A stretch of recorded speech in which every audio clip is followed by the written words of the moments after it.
गुजरात चुनाव का final countdown शुरू हो गया है। दूसरे और आखिरी दौर के प्रचार का शोर थम चुका है। मतदान से पहले बीजेपी और कांग्रेस के कार्यकर्ता बूथ मैनेजमेंट में जुटे हुए हैं, तो बड़े नेता दावे करते फिर रहे हैं कि 18 दिसंबर को गुजरात का नतीजा चौंकाने वाला होगा। गुजरात में विधानसभा की कुल 182 सीटें हैं। पहले दौर में 9 दिसंबर को 89 सीटों पर करीब 68% वोटिंग हुई थी, जो कि 2012 की तुलना में करीब 3% कम है। दूसरे और आखिरी दौर में 14 दिसंबर को 93 सीटों पर मतदान की तैयारियां इस वक्त चल रही हैं। कुल 851 उम्मीदवार मैदान में हैं, लेकिन सीधी टक्कर बीजेपी और कांग्रेस के बीच है।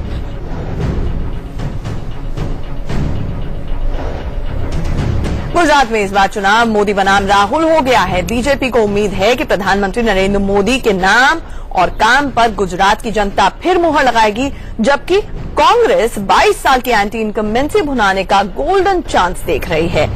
कांग्रेस की उम्मीदें राहुल गांधी के सॉफ्ट हिंदुत्व और हार्दिक पटेल, अल्पेश ठाकुर और जिग्नेश मेवानी के साथ सोशल इंजीनियरिंग पर आकर टिक गई है। चुनाव प्रचार खत्म होने के बाद राहुल गांधी ने गुजरात के टीवी चैनल्स को इंटरव्यू देकर दावा किया कि इस बार नतीजे चौंकाने वाले होंगे। वहीं बीजेपी अध्यक्ष अमित शाह पहले ही कह चुके हैं कि गुजरात में बीजेपी इस बार अपना मिशन 150+ पूरा करेगी।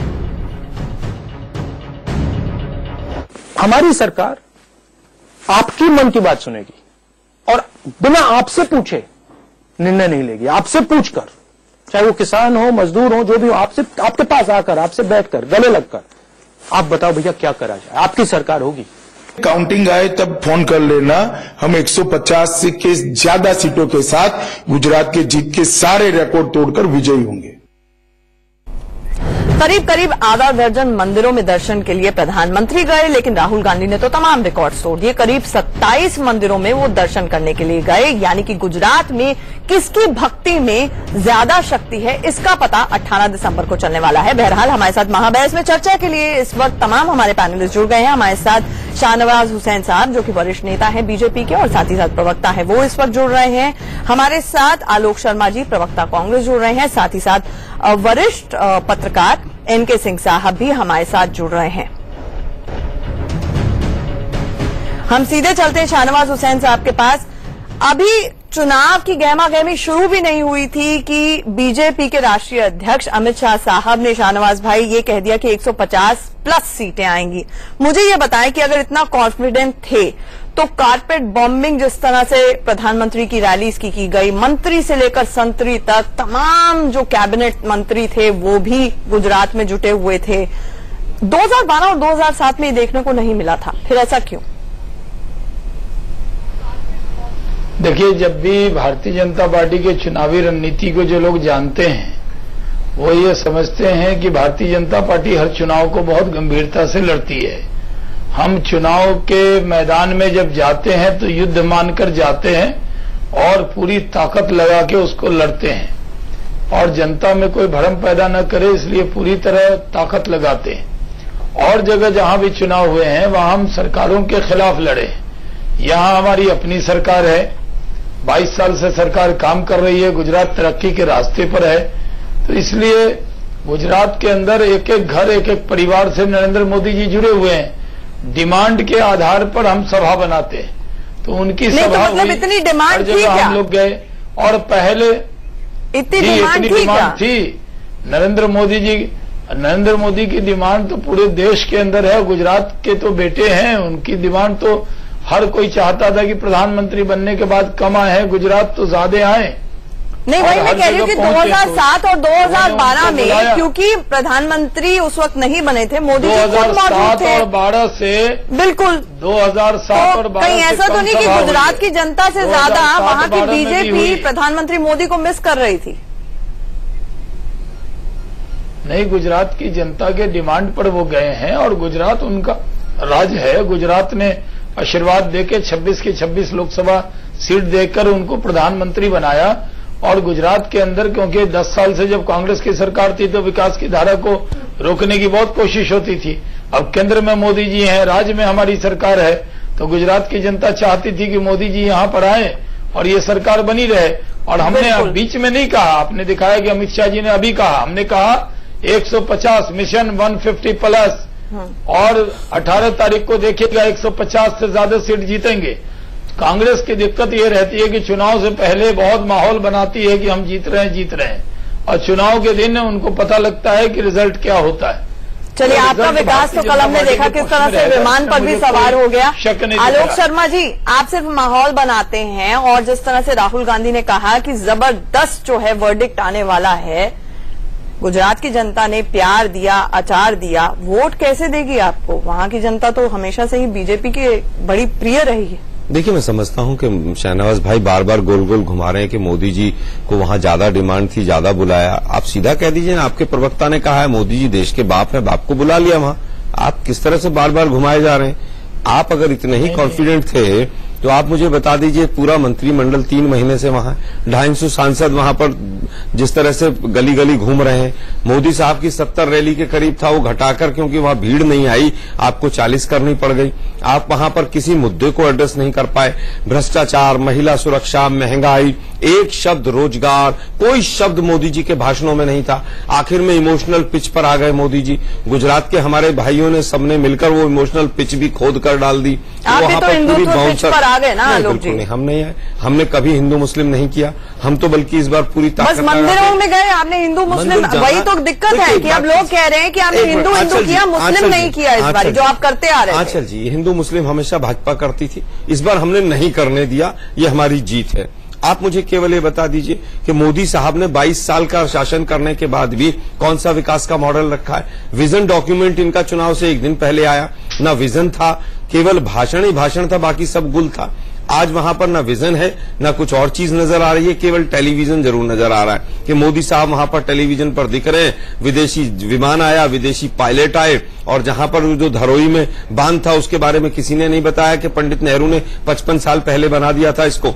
मुद्दा आज ये है कि मोदी साहब का जो पिछले 1 हफ्ते का कैंपेन है, आप देखिए किस तरह से धराशायी हो गए हैं। वो कह रहे हैं मेरी सुपारी दे दी गई है। अरे भाई, आप देश के प्रधानमंत्री, अगर आप ही की सुपारी दे दी गई है तो फिर इस देश में बचेगा कौन? फिर कहते हैं देखिए पाकिस्तान से ऐसा हो रहा है। अरे भाई, पाकिस्तान क्या गुजरात का चुनाव लड़वा रहा है? आप कभी कहीं पहुंच जाते हैं, कभी कहीं पहुंच जाते हैं। आपने एक गुजरात के मुद्दे को एड्रेस नहीं किया। अब 9 तारीख को इनके सीएम और डिप्टी सीएम साहब का चुनाव समाप्त हो गया। 9 तारीख के बाद उनको लगता उसी देखिए आलोक जी, आप खुश हो जाइए आज की आज शाहनवाज भाई हैं, वो एक टिपिकल बीजेपी प्रवक्ता की ऐसा नहीं है, भी नहीं रहे हैं। ऐसा नहीं है। मैं केवल ये कहना चाहूंगा, शहनवाज भाई की भी बात मैं बड़ा सम्मान करता हूं, मैंने पूरी बात सुनी। कोई और होता तो मैं भी उसी वे में बात करता, लेकिन मैं केवल पूछ रहा हूं इनके सीएम और डिप्टी सीएम, उनका तो चुनाव 9 तारीख को हो गया, उसके बाद कहां भेज दिए? क्या दुबई भेज दिए क्या? क्योंकि दोनों चुनाव हारने सुना है, कहीं टीवी पर नजर नहीं आ रहे, किसी मंच पर नजर नहीं आ रहे। केवल एक नाम के सहारे कॉर्पोरेशन का चुनाव भी लड़ेंगे, पंचायत का भी लड़ेंगे, विधानसभा का भी, लोकसभा का भी। और जो झूठ की फैक्ट्री चलती थी ना गुजरात में, इस बार वो बंद हो गई। ठीक है, अच्छा एक लड़ों को रिबटल देने दीजिए। 15 किलो का ताला लगा दिया हमने। ये तो एक सवाल बनता है ना कि चुनाव प्रचार की शुरुआत भी मोदी के नाम से हुई, मोदी के नाम पे ही खत्म हुई। बल्कि विजय रूपाणी जी से तो जब सवाल भी किया, मैंने खुद अब उनसे सवाल किया कि आप अगर इतना अच्छा काम किया है, 22 साल से आप हैं, आपने इतना अच्छा काम किया है, तो आप मुख्यमंत्री के कैंडिडेट क्यों नहीं है, जो कि बीजेपी की प्रथा रही है? इसका क्या जवाब? देखिए आलोक जी, कांग्रेस के वैसे प्रवक्ता हैं जिन्होंने सेल्फ गोल नहीं मारे हैं, नहीं तो इनके कई प्रवक्ता हैं जिन्होंने सपड़ा साहब ने कह दिया जामा मस्जिद जाके माफी मांगी। आप हमारे सेल्फ गोल पे चुनाव लड़ रहे हैं शहनवाज भाई, आपने विकास पे लड़ रहे हैं, जरा बता दीजिए। मणिशंकर अय्यर पे पूरा चुनाव लड़ डाला आप लोगों ने, हमने पार्टी से बाहर कर दिया, आप सड़क पे आ गए। ये इसलिए मैंने जब मुझसे कहा गया कि आलोक शर्मा जी टीवी पे बहस के लिए आ रहे हैं, तो मैंने कहा कि जब एनके सिंह साहब हैं, आलोक शर्मा जी हैं, तो आज इंडिया न्यूज पर बैठा जाए, गंभीर बातें होंगी। लेकिन आलोक जी कह रहे हैं वही भाषण नहीं है, शासन है, विजन नहीं है, टेलीविजन है। अरे ये तो रोज सुन रहे हैं। आलोक जी कुछ नई बात कीजिए, अब तो चुनाव प्रचार खत्म हो गया है, अब तो कल जनता वोट करने जाएगी। और नई बात यह है कि जब हमने कहा जिम्मेदारी से कि मिशन 150+ ये हमारा कॉन्फिडेंस है, और आप कह रहे हैं कि हम जीतेंगे, तो आपका कॉन्फिडेंस होगा।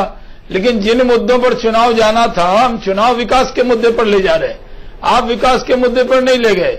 आप पहले जातिवाद में लोगों को बांटा, पाटीदार आंदोलन के लोगों से बातचीत किया, फिर आप जिग्नेश मेवानी को ले आए, फिर आप नहीं, वो लोग अल्पेश सिस्टम ठाकुर के को ले आए। लोग थे। आपको वहां पर सामाजिक और आर्थिक डिस्पैरिटी बढ़ती चली गई, उसका रिजल्ट है वो। उनको आप जातिवाद में नहीं बांटे। आप जवाब दीजिएगा। कल प्रवक्ता ने कहा कि तो दलाल थे तो पाटीदार जो थे। मैं आपकी बात मुद्दों पर मैंने आपकी बात आप इसको शहनवाज भाई जाति वाले चश्मे से ना देखें। बिल्कुल भी साहबा, समाज में हालत खराब है। आप न्याय, मैंने इनकी बात, गुजरात की केवल सजीव वस्तुएं नहीं, निर्जीव भी कह रही है। आज सड़क, वहाँ की दीवारें, वहाँ की इमारतें, भाजपा को भगाओ यहाँ से। नहीं होगा। आलोक जी शाहनवाज भाई ने तो ये कह दिया, जैसे ही उन्होंने नाम सुना कि आप बैठ रहे हैं तो इसीलिए उन्होंने हमारे साथ भी जरा नवाजी की। नहीं, मैं बिल्कुल उनका सम्मान करता हूँ, वो अपनी बात पूरी करें। जी, मैं कह रहा हूं कि आलोक जी की बात को मैंने बीच में नहीं टोका, और आज तो इतने वरिष्ठ पत्रकार एनके सिंह जी भी बैठे हैं, और इसमें बहुत आपने पैनल भी बड़ा नहीं बनाया कि बहुत हल्ला हंगामा होगा। डिबेट तो बहुत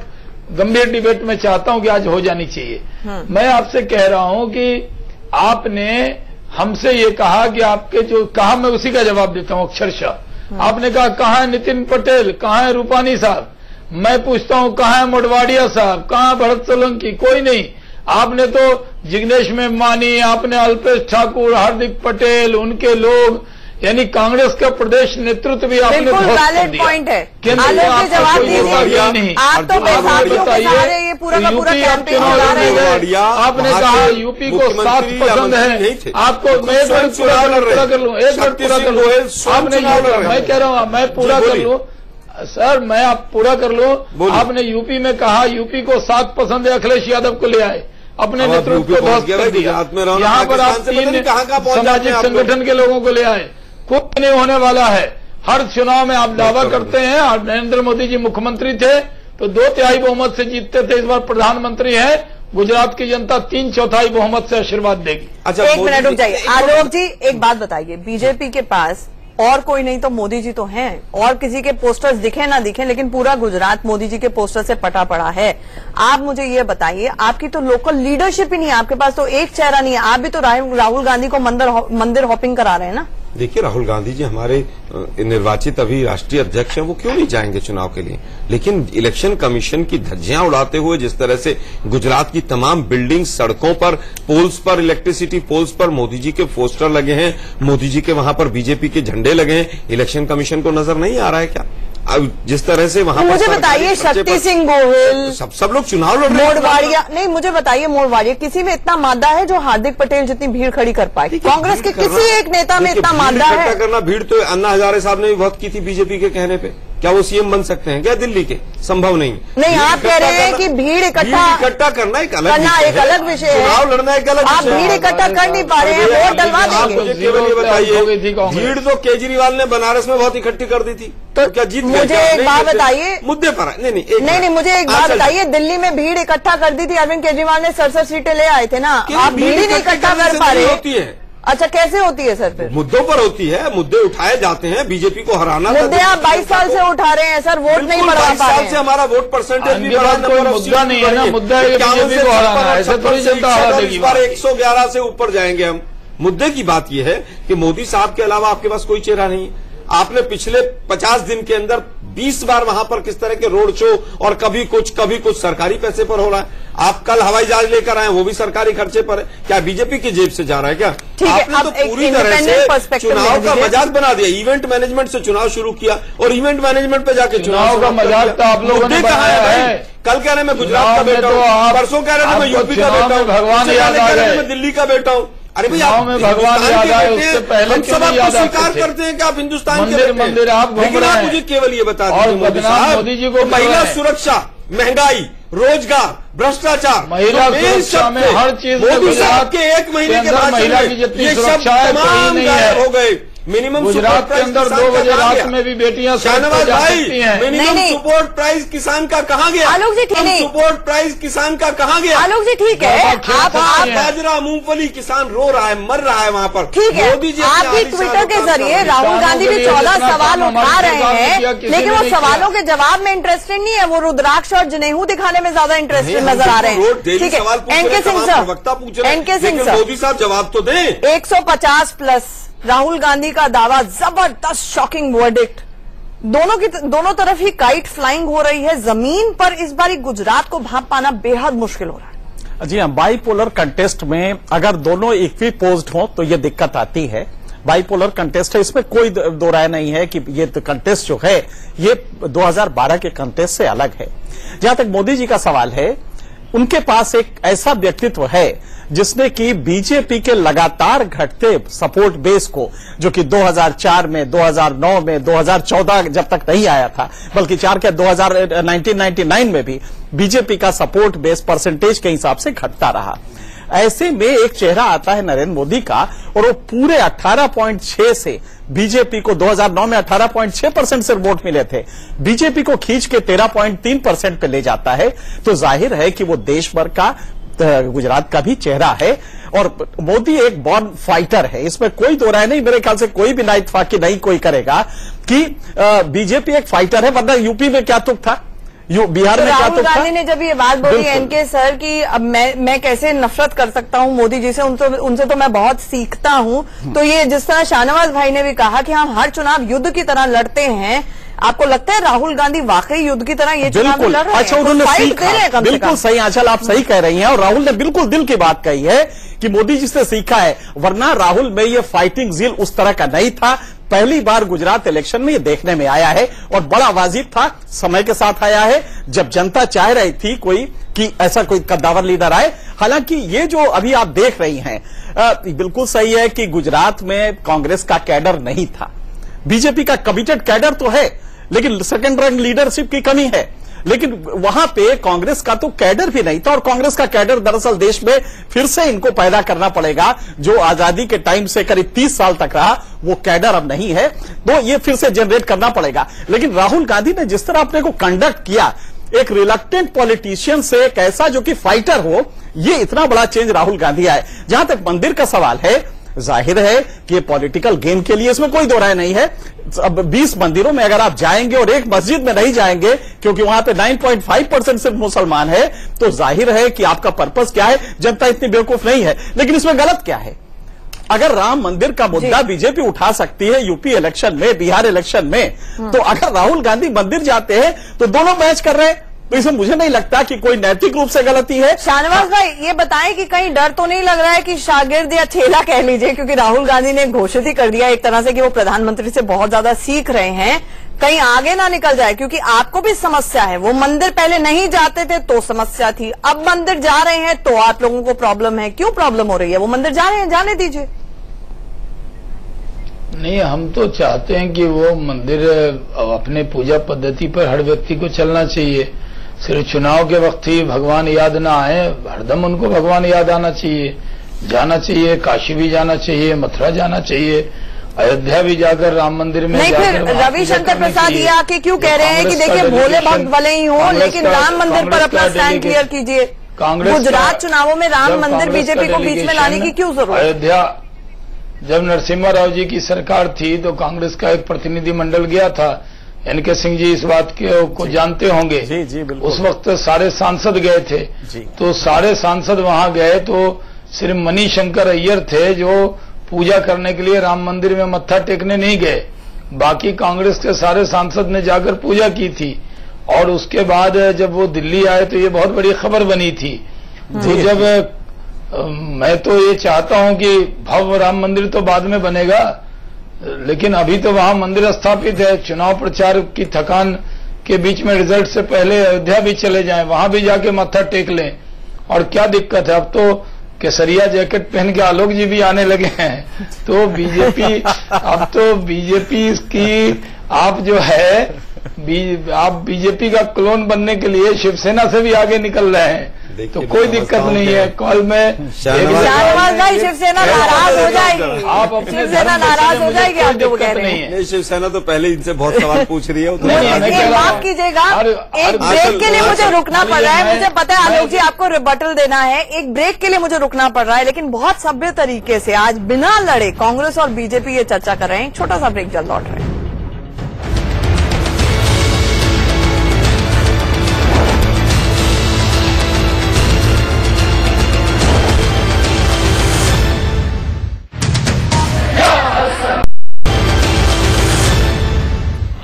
ब्रेक के बाद एक बार फिर से महाबहस में आपका स्वागत है। ब्रेक पर जाने से पहले शाहनवाज हुसैन साहब ने बोला कि अब तो भगवा रंग की जैकेट पहन ली है खुद यहाँ पर आलोक शर्मा जी ने भी, इसीलिए क्लोन एक तरह से आप हिंदू हृदय सम्राट को किस आधार पर कह रहे हैं कि बीट कर पाएंगे, चाहे आप भगवा पहने चाहे मंदिर जाएं? आलोक जी अब ये बताएं। देखिए, सनातन धर्म तो हमेशा से वैसे भी सबको साथ लेकर ही चलता है। ये रंगों को भी सनातन धर्म में बांट देना भाजपा कर सकती है। धर्म में के अंदर रंग का कोई महत्व नहीं है। मैं समझता हूं कि ये केवल प्रतीक है और प्रतीक के तौर पर ही देखा जाना चाहिए। लेकिन आज का मूल सवाल आपका जो है अंजना जी इंडिया न्यूज पर कि किस आधार पर राहुल गांधी जी ने कहा चौंकाने वाले रिजल्ट आएंगे, उसके मैं 3-4 चीजें आपको लेता हूं कि देखिए 22 साल के वहां पर शासन के बावजूद गुजरात मॉडल को पूरी तरह से मार्केटिंग करने के बावजूद मोदी जी के यहां पर देखिए किसान जो है वो भी सड़कों पर था, चुनाव में दलित था सड़कों पर था, पाटीदार जिस तरह से सड़कों पर है, आंदोलन विरोध कर रहा है, हर वर्ग ये कह रहा है, व्यापारी से लेकर मजदूर से लेकर हर वर्ग कि इस बार बीजेपी को हराना है। यहां तक कि जो सजीव चीजें हैं वो तो कह ही रहे हैं इंसान, तो जो निर्जीव दीवार पत्थर सड़क वो भी चिल्ला चिल्ला के कह रहे हैं कि भाजपा को भगाओ यहां से। कांग्रेस को उसका कारण है, मैंने इसीलिए बोला। नहीं बताइए, लोग सड़कों पर हैं लेकिन सड़कों पर लोग होना is not equal to Congress winning. नहीं आलोक जी, देखते रह जाएंगे। उत्तर तो सुनिए, सड़कों पर लोग रह जाएंगे, वोटर हमारे साथ not equal to Congress winning.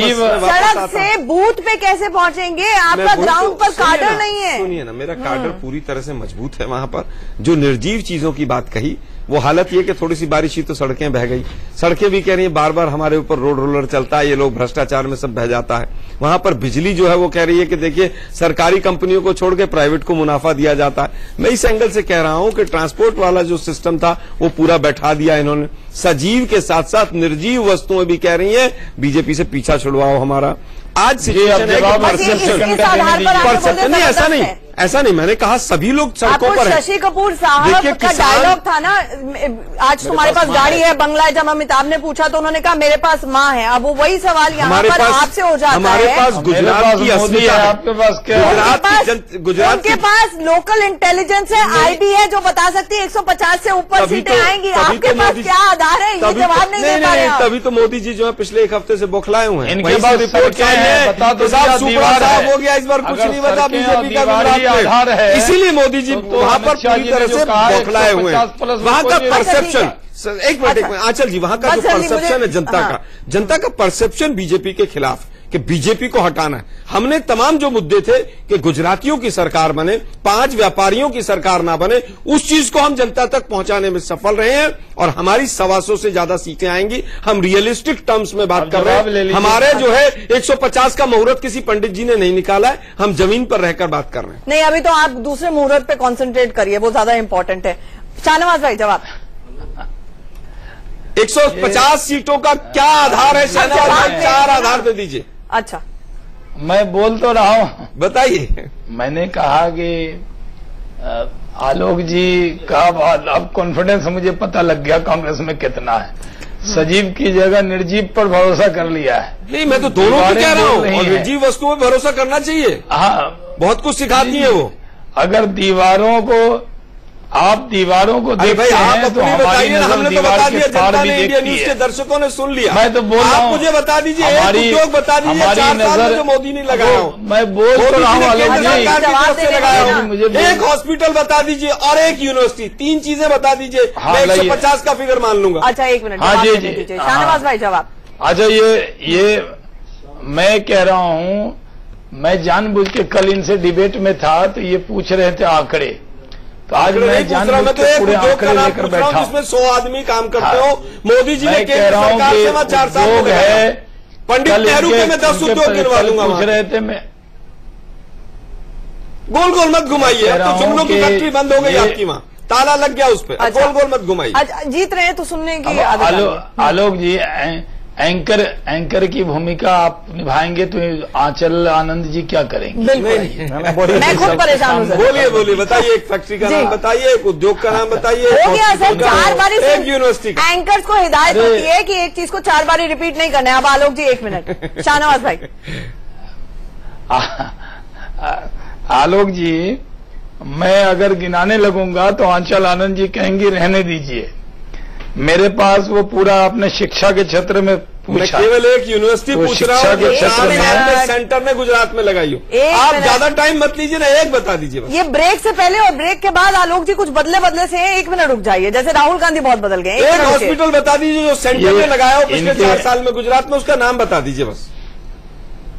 गोल गोल मत घुमाइए, ये बहुत घूम ये जो सरकार ये जो है 15 महीने के हर आलोक क्षेत्र जी में- नहीं, प्लीज नहीं, 1 मिनट बोलने दीजिए उनको, बात पूरी करनी। अब मुझे जब तक ये आलोक जी जो है, मैं आपको शिक्षा पे बता देता हूँ। जी ये स्कूल जो है पहले 1 से 5 तक जो ड्रॉप आउट होते थे, वो अब हमने उसमें सफलता प्राप्त कर दी। इतना विकास करके आपको कागजों में से ढूंढना पड़ रहा है। और दूसरा कितने प्राइवेट स्कूल बना दिए ये भी बता दीजिए। विद्यालयों की संख्या प्राथमिक और माध्यम 41,318 एक स्कूल का थी नाम हमारे बता टाइम में। आलोक जी देखिए, उसको हमने बढ़ाकर नहीं मैं बता रहा हूँ 58,335 की है। एजुकेशन में 26वें हमने नंबर जो पर है यूनिवर्सिटी गुजरात। है पहले 7 होती थी, हमने उसको 54 यूनिवर्सिटी बनाने का काम किया। आपके जमाने में 7 सारी थी। प्राइवेट यूनिवर्सिटी हम आपसे कहना चाहते हैं, यूनिवर्सिटी बता दीजिए। अरे प्राइवेट नहीं, गवर्नमेंट की बता रहा हूँ, गवर्नमेंट की। पहली में आती हो, मैं एक यूनिवर्सिटी का नाम बता दो। नहीं मैं आपको ये बताना चाहता हूं कि ये शिक्षा के क्षेत्र में, रोड के क्षेत्र में, पोर्ट के क्षेत्र में, एक पोर्ट हर बता क्षेत्र दीजिए में जो गुजरात आपकी की राज्य विकास की करके सरकार दिखाया। ने बनाया हो। देश की जीडीपी में 10% GDP से पे ज्यादा बहुत रोल फिर भी गुजरात GDP का है। SBI इंडेक्स पे देश 11वें के नंबर पर क्यों है अंदर आप? देश की तरक्की में हरियाणा है, और पंजाब से पीछे उद्योग क्यों में है? है, कितने उद्योग लगे हैं। अरे भाई, अगर मैं तो एक आपको उद्योग नहीं दिख रहा है तो मैं आपको जो क्या मोदी बताऊं। साहब ने गुजरात में पिछले 4 साल में लगाया और 100 आदमी काम करते हो, एक उद्योग का नाम बता दो।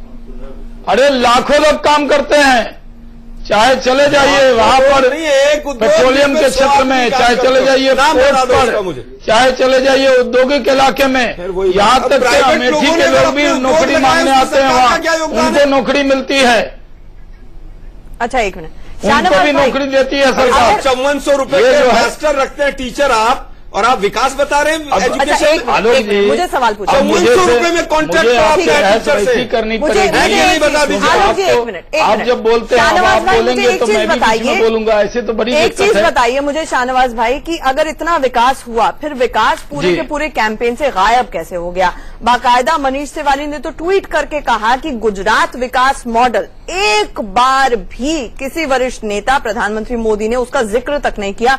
अच्छे दिन तो इस पूरे कैंपेन में मुझे अरे शब्द हमारा ही सुनने काम में नहीं बोलता मिला। है, हमारा काम दिखता है।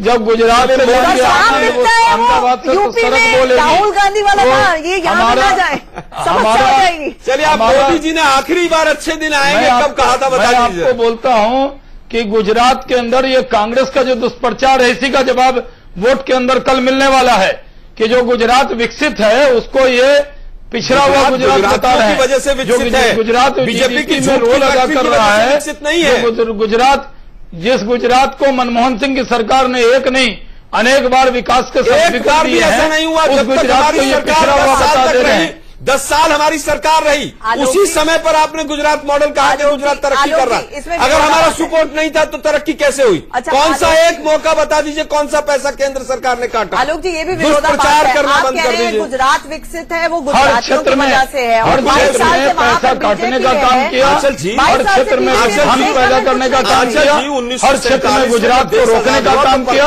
हर क्षेत्र में गुजरात को बदनाम करने का काम किया। गुजरात और गुजरातियों से नफरत करने वाली कांग्रेस आज गुजरात के लिए आंसू आ रही है। आपने पूरे गुजराती को शक के निगाहों से देखने का काम किया। गुजराती अगर कोई ऑफिसर गुजरात से दिल्ली में आ जाता है तो आप कहते हैं मोदी कि साहब ने गुजरात अच्छे की दिन सरकार हो आएंगे, गई। अच्छे दिन आप आ गए लोगों हैं। को गुजरात आखिरी से बार कोई कब लगाव इस्तेमाल नहीं किया है। का इस्तेमाल किया? ये जो नई मोहब्बत हुई है, फिर वो आपको मालूम होना आप चाहिए उसी कि भाषा में गुजरात बात के करेंगे। लोग मुझे केवल मेहनत बता कश है, दीजिए, मोदी गुजरात के साहब लोग ने विकास करने लास्ट वाले टाइम हैं। कब कहा कि नरेंद्र अच्छे मोदी दिन जी ने आएंगे, जिस आ तरह गए। से गुजरात में विकास करके दिखाया, उसकी कोई तुलना नहीं है। आप जाके चर्चा में बहुत अच्छी लोगों लग से रही है। समझौता करके कम से कम दोनों के गुजरात को दोनों बदनाम नहीं कर सकते दोनों आप। बीजेपी और कांग्रेस इस वक्त शिक्षा की बात कर रहे हैं, बेरोजगारी की बात कर रहे हैं, जीडीपी के आंकड़ों की बात कर रहे हैं, औद्योगिक विकास की बात कर रहे हैं। चुनाव प्रचार में ये सब चर्चाएं होती हुई नहीं नजर आई। वहां पर रुद्राक्ष की बात हुई, जनेऊ की बात हुई। सवाल पूछा, सवाल पूछा, वो खाना पूर्ति उनके खाना पूर्ति आपकी भी सोशल मीडिया पर टीम है, वो कर देती है। लेकिन बहरहाल एनके सिंह सर, कल दूसरे फेज की जब वोटिंग होगी और गुजरात के बारे में खास तौर से कहा जाता है कि वहां पर मुद्दे चाहे कुछ भी हो, डिफॉल्ट बटन पे ईवीएम पर गुजरातियों के लिए बीजेपी रहती है। क्या वाकई उतना शॉकिंग वर्डिक्ट हो सकता है गुजरात में 22 साल बाद एकदम से? देखिए, वर्डिक्ट शॉकिंग दो तरह से होगा, क्योंकि बाइपोलर कंटेस्ट है। बाइपोलर कंटेस्ट में एक फैक्टर होता है कॉन्स्टिट्यूएंसी इंटेंसिटी। अगर एक कॉन्स्टिट्यूएंसी में एक आदमी 4000 वोट से जीत रहा है, दूसरी कॉन्स्टिट्यूएंसी में 40,000 से उसी पार्टी का जीत रहा है, तो दोनों के मिला के वोट परसेंटेज तो बढ़ जाता है। देखने में आता है अरे बीजेपी का बहुत अच्छा है या कांग्रेस का बहुत अच्छा है, लेकिन सीट दो ही मिलती है। तो ये बहुत बड़ा कंफ्यूजन है कि गुजरात में शॉकिंग बिल्कुल सही कह रहे हैं कि बहुत शॉकिंग होगा। लेकिन एक बात है, हमारे पास दो रेफरेंस पॉइंट है। 2012 के इलेक्शन के जो परिणाम है और 2014 में जब मोदी जी लोकसभा में वहां पे 26 की 26 सीटें लाए थे। ऐसे में देखना पड़ेगा कि उस समय जब 2014 में बीजेपी को 61% मिले थे, जबकि 2012 में दोनों के बीच का गैप काफी कम था, करीब 9% का था। तो रेफरेंस पॉइंट हमें क्या बीजेपी उससे काफी नीचे आ सकती है? ये बात सही है। हार्दिक पटेल, जिग्नेश, अल्पेश, इन लोगों की वजह, ये लोग आए कैसे? ये हवा में नहीं आए हैं, कहीं ना कहीं जनता में किसी वर्ग का आक्रोश तो रहा होगा, बिल्कुल, तभी आए हैं, क्योंकि ऐसे नहीं आते हैं। लेकिन की कमी है थोड़ा सा। जी, बस यही है कि ये अगर आए हैं तो नेचुरली कंटेस्ट को, कांग्रेस को एक मजबूती मिली, इसमें कोई दो राय नहीं है। लेकिन क्या जो 61% था उससे कितना नीचे आएगी? और ये बात कांग्रेस मजबूत कहीं ना कहीं हो सकती है। क्या जो गुस्सा था नीचे का वक्त मेरे पास, माफ कीजिएगा, बिल्कुल खत्म हो गया है। नाराजगी है, लेकिन उसको भुनाने में क्या कांग्रेस कामयाब रहेगी? और यहां पर एक बहुत ही पेचीदा सवाल, और वोट शेयर इतना बड़ा, वोट गैप कम कर पाना तो अपने आप में चुनौती है, लेकिन क्या स्ट्राइक रेट कांग्रेस का इतना बेहतर हो सकता है कि 22 साल बाद वो सत्ता की बागडोर संभाले? आप सब हमारे साथ जुड़े, बहुत बहुत शुक्रिया। बने रहिए हमारे साथ। महाबहस में फिलहाल इतना ही, खबरों का सिलसिला जारी।